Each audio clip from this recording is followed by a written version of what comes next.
Huh. Pictures don't do it justice. Which is something I hear a lot. Which is strange because, people will spend 30 or 40 hours painting a Mini and then they'll spend 10 seconds trying to take a picture of it with their phone. And with that in mind, my goal here is to provide a handful of useful tips to help improve your miniature photographs.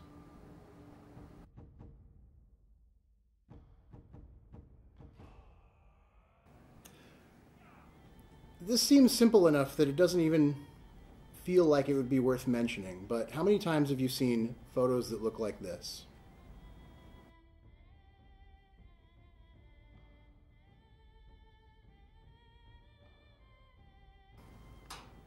This is becoming a lot more common as people are using their phones to take pictures of their minis. And here's the problem. You grab your phone out of your pocket, turn it on, and you shoot a picture really quick, and you haven't even taken a look at the lens. And more than likely, at some point, you've stuck your finger right onto that thing, and it's dirty, and you haven't cleaned it. And so the picture looks like crap. It's not that hard to do.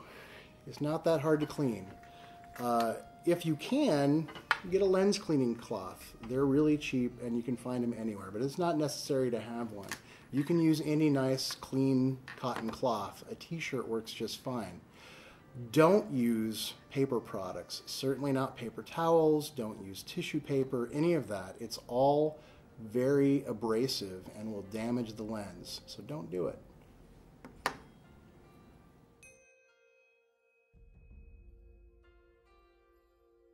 I could do a whole video just on lighting, and I might do that in the future, but in the meantime, here's a few tips specifically about lighting to get you by until I can get that video done. First thing is, make sure you have enough of it.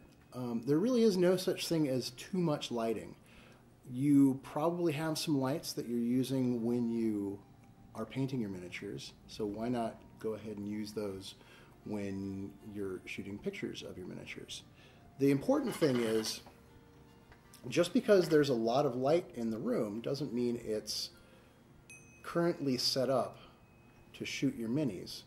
You actually want to have the light coming from approximately the same direction that your camera is. So if you're going to be shooting in this direction, you want, ideally, lights here, here, and if you've got a third one, overhead would be great. But if not, do what you can. But if all of your light is coming down from overhead, then you're going to get shadows where you don't want them. So the even light is the best if you can do it. What if you can't use your lights that you paint under for this purpose? Well, you could always buy some lights. I got this set up at Home Depot for about 12 bucks. You can actually get cheaper ones of these. They come with a little clamp. You can kind of hook them up wherever you want. And this is a 100 watt CFL bulb, daylight. And a couple of these is actually what I'm using to light this video right now, is plenty of light to shoot your minis. You can also shoot outside. I sometimes hear people say that you should avoid shooting outside altogether, and I don't quite understand that because really the sun is the most powerful light you have available to you. Now what you probably want to do is avoid shooting in direct sunlight. That is a lot of light and it will cast some pretty harsh shadows. So, find a little bit of shade and shoot there and you'll get some really great even lighting. You may want to be able to direct more light, again, from the direction that you're shooting in. And if that's the case, you can always bounce light using a white piece of paper or card. Whiteboards are great for that. Anything shiny, you can bounce the light from the sun onto your mini, and it works just like having lights. One thing I suggest not using in terms of light, especially if you're using a phone, is the flash on the camera. In the best of situations, these flashes are awful. And shooting a miniature is not the best of situations. So Again, especially for cameras that are on your phone, avoid that flash. If you're going to use a flash and you have a point and shoot or a DSLR and you want to use the onboard flash, diffuse it. You can use a bit of tissue paper. You can sometimes even buy a diffuser that goes with that camera, and that will keep that light from being too harsh on your Mini.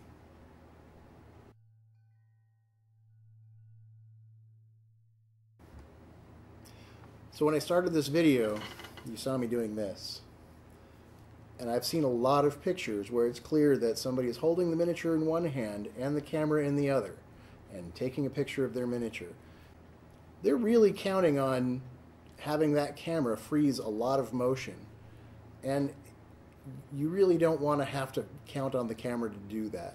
What you want to do is have as little movement as possible, and you do that by putting down the Mini and putting down the camera. You don't need a tripod, even if you have a DSLR or you have a point and shoot or a camera phone. Tripod isn't necessary. It's certainly helpful, and if you have one, you should use it. But if you don't have one, just put the camera down. Set it on whatever table you're using, and use that to steady your camera. There may still be some areas of movement, maybe back and forth, maybe side to side, but the fewer ways that the camera can move, the less possible motion you're going to get, and the more likely you're going to get a sharp photo.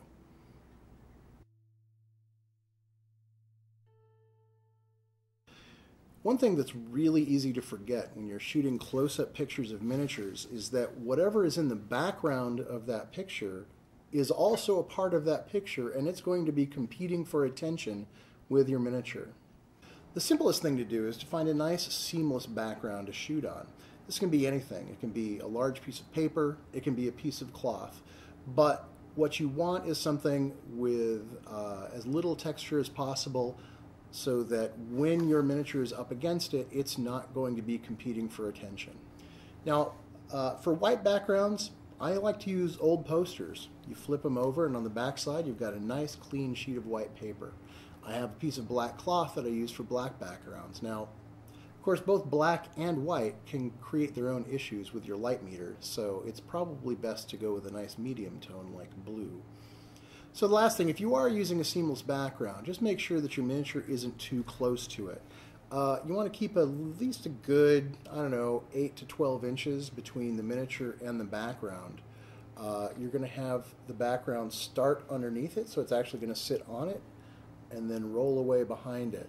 Now what that's going to do, by having it far enough away, you won't get harsh shadows when you're shooting your Mini. And again, those shadows are going to compete for attention with your miniature. So what if you don't have a seamless background, or you're in a situation where you can't use one? Well, there are other things that you can do. You can try shooting the Mini where everything in the background is very far away. And that way, those things in the background will become blurry, and that will again put the focus back on your miniature.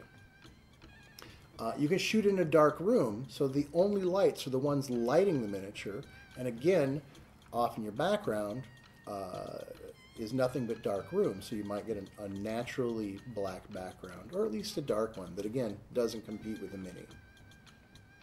And if nothing else, you can just use a solid color wall to shoot against. And again, don't get too close to it.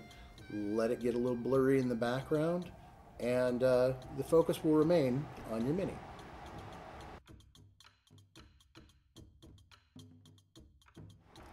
I figure there's a really good chance that you're not shooting with a film camera. Back in the day, film and processing cost a lot of money, so you wanted to consider every shot. Now, with digital, there's no reason not to shoot another picture.